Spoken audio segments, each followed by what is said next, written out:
नमस्कार, 20 मिनट 20 खबर में आपका स्वागत है। मैं हूं आपके साथ सुमित गुप्ता। अगले 20 मिनट में हम आपको 20 अहम खबरों से रूबरू करवाने वाले हैं। तो चलिए शुरू करते हैं 20 मिनट में 20 खबरों का सिलसिला। अफगानिस्तान की राजधानी काबुल में आत्मघाती हमले में तालिबान के टॉप कमांडर रहीमुल्लाह हक्कानी मारा गया। ये हमला एक मदरसे में हुआ। हक्कानी तालिबान के आतंकी विचारधारा का बड़ा समर्थक था। इसके अलावा वो इस्लाम का बहुत बड़ा जानकार था। सूत्रों के मुताबिक ये हमला Islamic state of Khorasan province ने किया। तालिबान की खुफिया एजेंसियों ने मामले की जांच शुरू कर दी है। कमांडर हक्कानी पर ये तीसरा हमला था जिसमें वो मारा गया। इसके पहले अक्टूबर 2020 में रहीमुल्लाह पर हमला हुआ था और वो बाल बचा था। साल 2013 में भी हक्कानी के काफिले पर हमलावरों ने फायरिंग की थी। रहीमुल्लाह हक्कानी पाकिस्तान की सीमा से लगे नंगरहार प्रांत का एक अफगान नागरिक था। उसे हदीस साहित्य का विद्वान माना जाता था। हक्कानी को अफगानिस्तान के गृह मंत्री और हक्कानी नेटवर्क के सरगना सिराजुद्दीन हक्कानी का गुरु माना जाता है। अपने बयानों से रहीमुल्लाह हमेशा चर्चाओं में बना रहता था। सोशल मीडिया में उसके लाखों समर्थक थे। अफगानिस्तान पर तालिबान के कब्जे के पहले हक्कानी पाकिस्तान में रहता था। वो 9 साल तक वहां रहा। इस दौरान उसने पेशावर में मदरसा जुबेरी की भी स्थापना की थी। पुलिस की गिरफ्त में आने के बाद सिर झुकाकर बैठे ये 6 लोग खासे शातिर हैं। ऐसे शातिर कि किसी का पट्टा और किसी का नाम चढ़ा देते हैं। जी हां, जयपुर की जयसिंहपुरा खोर थाना पुलिस ने फर्जी पट्टे बनाकर भूखंडों पर कब्जा करने वाले गिरोह का पर्दाफाश किया है। यह गिरोह खाली भूखंडों के फर्जी पट्टे तैयार कर कब्जा करवाता है। पुलिस ने गिरोह में शामिल 6 ठगों को गिरफ्तार किया है। पुलिस ने इनके कब्जे से करीब 1000 से ज्यादा फर्जी आवंटन पत्र, रसीदें, साइट प्लान और करीब 45 अलग अलग सील मोहर रबर स्टैंप बरामद किए हैं। ये गिरोह पंचायतों, सोसाइटी के नाम से फर्जी पट्टे, रसीद व साइट प्लान बनाने में माहिर है। ये कार्रवाई कांस्टेबल ओम प्रकाश की सूचना पर की गई, जिसकी सूचना पर सबसे पहले पुलिस ने बोगस ग्राहक बनकर फर्जी पट्टा लेने के बहाने गिरोह के कालू उर्फ दिनेश सोलंकी को पकड़ा। उससे फर्जी आवंटन पत्र बरामद कर बाकी लोगों को गिरफ्तार किया गया। पुलिस जब गफलत की नींद सोने लगे तो चोरी चकारी और झपटमारी लोगों की नियति बन जाती है। ऐसी ही एक तस्वीर आपके टीवी स्क्रीन पर है, जहां चोर बेखौफ दुकान में दाखिल होता है और आराम से, इत्मीनान से दुकान का कोना कोना तलाशता है और आखिर में माल लेकर चलता बनता है। तस्वीरें श्रीगंगानगर की हैं। रायसिंह नगर में गुरुवार रात अज्ञात चोरों ने खाद बीज की एक दुकान का ताला तोड़कर दुकान में रखी नकदी और दूसरे महत्वपूर्ण कागजों पर हाथ साफ कर लिया। सुबह जब दुकानदार दुकान खोलने पहुंचा तो दुकान के ताले टूटे मिले, जिस पर उसने स्थानीय पुलिस को सूचना दी। रायसिंह नगर थाना पुलिस ने मौके पर पहुंचकर मुआयना किया। दुकान में हुई चोरी की वारदात दुकान में लगे सीसीटीवी कैमरे में कैद हो गई, जिसमें एक युवक बेधड़क दुकान में दाखिल होकर चोरी की वारदात को अंजाम देता नजर आ रहा है। मौके पर पहुंची रायसेन नगर थाना पुलिस ने सीसीटीवी फुटेज के आधार पर चोर की तलाश में जुट चुकी है। भारी बारिश ने दक्षिण भारत में भी तबाही मचा रखी है, जिसके कारण कई राज्यों में जनजीवन पूरी तरह से अस्त व्यस्त नजर आ रहा है। कर्नाटक की बात करें तो पिछले कई दिनों से भारी बारिश से राज्य के कई हिस्सों में बाढ़ जैसे हालात बन गए हैं।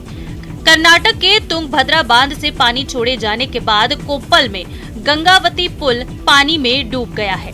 बांध के पास के कई इलाकों में बाढ़ आ गई है। तुंगा और तुंगभद्रा नदियों के जल ग्रहण इलाके में भारी बारिश और विजयनगर जिले में भारी जल प्रवाह के बाद तुंगभद्रा बांध से तुंगभद्रा नदी में कम से कम 1 लाख क्यूसेक पानी छोड़ा गया। तुंगभद्रा बांध, जिसकी भंडारण क्षमता 1633 फीट है, उसका जल स्तर पहले से ही 1631 फीट तक पहुंच गया है। संतुलन बनाए रखने के लिए 1 लाख क्यूसेक पानी छोड़ा गया, जिससे तुंगभद्रा बांध के निचले रिपेरियन में रहने वाले लोगों में बाढ़ का डर पैदा हो गया है। अधिकारियों ने नदी के किनारे स्थित इलाकों में स्थानीय लोगों के लिए अलर्ट जारी किया है। तटीय कर्नाटक की नदियां भी उफान पर हैं और इन नदियों पर बने अधिकांश बांध लबालब हो गए हैं। मॉनसून की भारी बारिश ने देश के कई हिस्सों में तबाही मचा रखी है। उत्तराखंड के देहरादून जिले में भी भारी बारिश ने जमकर तबाही मचाई। यहाँ बादल फटने से जौनसर भाबर इलाके के एक प्राथमिक स्कूल में पानी और मलबा भर गया।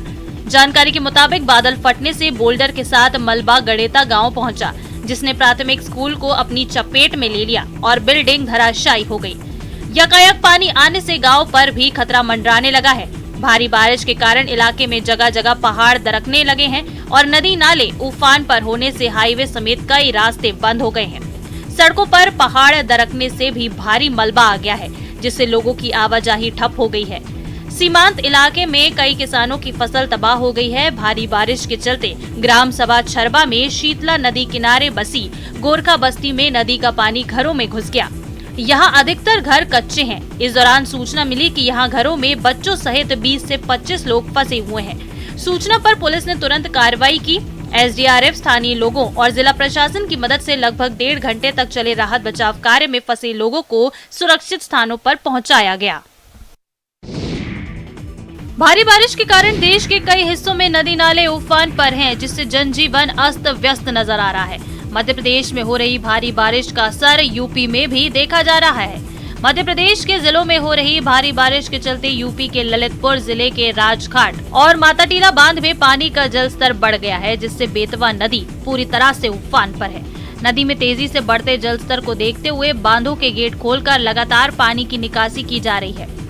राजघाट बांध के 10 और माताटीला बांध के 18 गेट खोलकर पानी की निकासी की जा रही है। बता दें, मध्य प्रदेश के भोपाल, रायसेन, विदिशा जिले में बारिश का दौर जारी है, जिसके कारण बेतवा नदी का जलस्तर बेतहाशा बढ़ रहा है। बांधों से लगातार पानी छोड़े जाने के बाद आसपास के इलाकों में अलर्ट घोषित कर दिया गया है। गुरुवार देर रात हुई बारिश से कोटा संभाग में कई नदी नाले उफान पर हैं। मध्य प्रदेश में लगातार बारिश से चंबल, पार्वती और कारी सिंध नदी में पानी की आवक हुई है। कैचमेंट एरिया में अच्छी बारिश से चंबल नदी का जलस्तर बढ़ता जा रहा है। इस कारण कोटा बैराज से पानी की निकासी की जा रही है। शुक्रवार को बैराज के 8 गेट खोलकर 67,800 क्यूसेक पानी की निकासी की गई। बैराज के 8 गेट को 6-6 फीट खोला गया है। बैराज के गेट खोलने के बाद पानी की निकासी का नजारा देखने के लिए लोग पहुंचने लगे। इसके पहले 25 जुलाई को कोटा बैराज के 11 गेट खोलकर 1 लाख क्यूसेक पानी की निकासी की गई थी। कोटा बैराज की भरवा क्षमता 894 फीट है। यहाँ से अधिकतम 7.5 लाख क्यूसेक पानी की निकासी की जा सकती है। लगभग 6.5 लाख हेक्टेयर भूमि सिंचित होती है।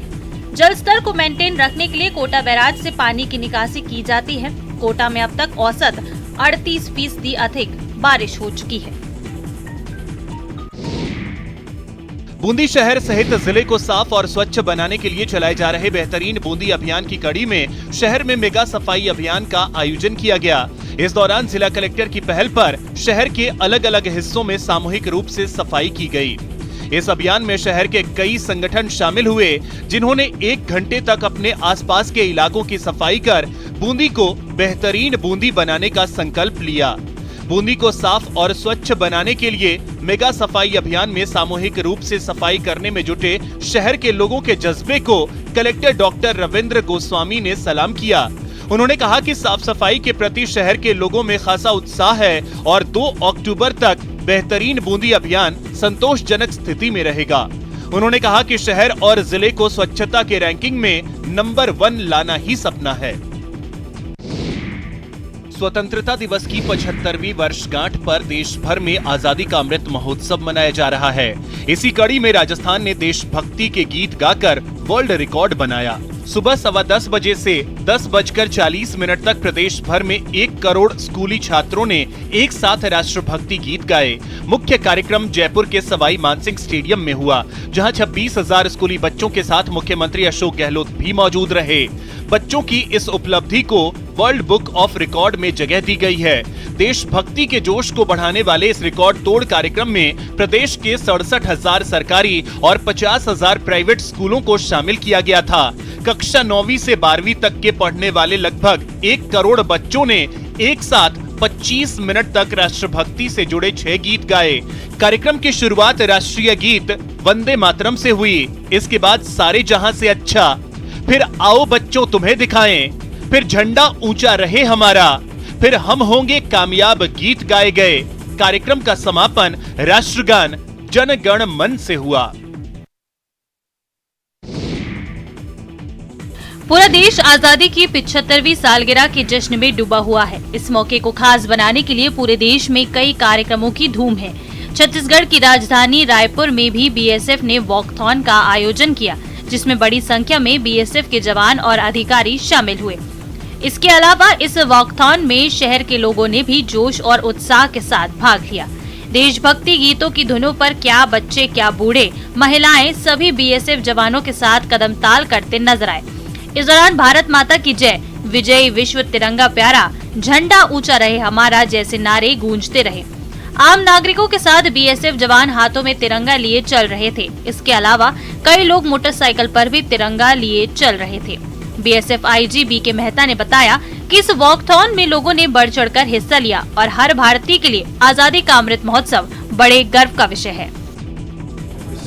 सिविल पॉपुलेशन और दूसरे कार्मिकों ने भी बहुत हिस्सा जोर शोर से लिया और हमें बहुत गर्व है कि हम इसका आयोजन हमने किया और हमें इसमें जो देश की प्रति हमारी जो वफादारी, हमारी जो एकता अखंडता है, उसको इसमें काफ़ी हमने जाहिर किया। इसमें आजादी के 75 साल पूरे होने का उत्साह चरम पर है। देश के अलग अलग हिस्सों में कई शानदार कार्यक्रमों का आयोजन चल रहा है, तो कई जगह तिरंगा रैली निकाली जा रही है। इसी कड़ी में घर घर तिरंगा, हर घर तिरंगा अभियान ने पूरा जोर पकड़ लिया है और सारा देश तिरंगे में रंगा नजर आ रहा है। इस मौके पर देश की राजधानी दिल्ली के इंडिया गेट भी तिरंगामय कर दिया गया है। केसरिया, श्वेत और हरे रंग की छटा इंडिया गेट को और खूबसूरती प्रदान कर रही है। इसके अलावा संसद भवन और राष्ट्रपति की तिरंगी छटा भी देखते ही बन रही है। कर्नाटक के कलबुर्गी किला भी तिरंगे में रंगा नजर आ रहा है। कलबुर्गी किले को 3 रंगों की लाइट से सजाया गया है, जो शानदार दिख रहा है। बात तमिलनाडु की करें तो यहाँ भी कई इमारतें तिरंगे में रंगी नजर आ रही हैं। इस खास मौके पर तमिलनाडु के कोयम्बटूर नगर परिषद के विक्टोरिया टाउन हॉल बिल्डिंग को भी तिरंगे की लाइट से सजाया गया। कुल मिलाकर पूरा देश तिरंगे में रंगा दिख रहा है। गांव-गांव, ढाणी-ढाणी भारत माता के जयकारों से गूंज रही है। मां भारती के चरणों में अर्पित की जाने वाली उस स्वरांजलि से, जिसे गाते गाते देश के सपूत हंसते हंसते फांसी के फंदे से झूल गए। तस्वीरें जैसलमेर की हैं। आजादी की 75वीं वर्षगांठ अमृत महोत्सव के रूप में मनाई जा रही है। इसी कड़ी में बीएसएफ के जवान और अधिकारी पिछले कई दिनों से विभिन्न आयोजन कर रहे हैं। शुक्रवार सुबह बीएसएफ की तोपखाना रेजिमेंट ने रियासतकालीन जैसलमेर की राजधानी लौद्रवा में तिरंगा यात्रा निकालकर राष्ट्रभक्ति का संदेश दिया। इस दौरान तिरंगे के प्रति ग्रामीणों और स्कूली बच्चों का भी उत्साह देखते ही बन रहा था। तिरंगा यात्रा में ग्रामीणों ने बढ़ चढ़कर हिस्सा लिया और पूरा गांव भारत माता की जय और वंदे मातरम के जयकारों से गूंज उठा। बीएसएफ की तोपखाना रेजिमेंट के डिप्टी कमांडेंट अजय शर्मा ने बताया कि हर घर तिरंगा अभियान में लोगों का खूब उत्साह देखने को मिल रहा है। हर घर तिरंगा कार्यक्रम पूरा देश मना रहा है और यह प्रधानमंत्री जी के इनिशिएटिव पर सभी जो देशवासी और जितने भी फोर्सेज हैं और अन्य जो गवर्नमेंट एजेंसियां हैं वो सभी इसको सेलिब्रेट कर रही हैं। श्रीनगर की डल झील धरती के जन्नत कहे जाने वाले कश्मीर की खूबसूरती में चार चांद लगाती है। यही कारण है कि डल झील और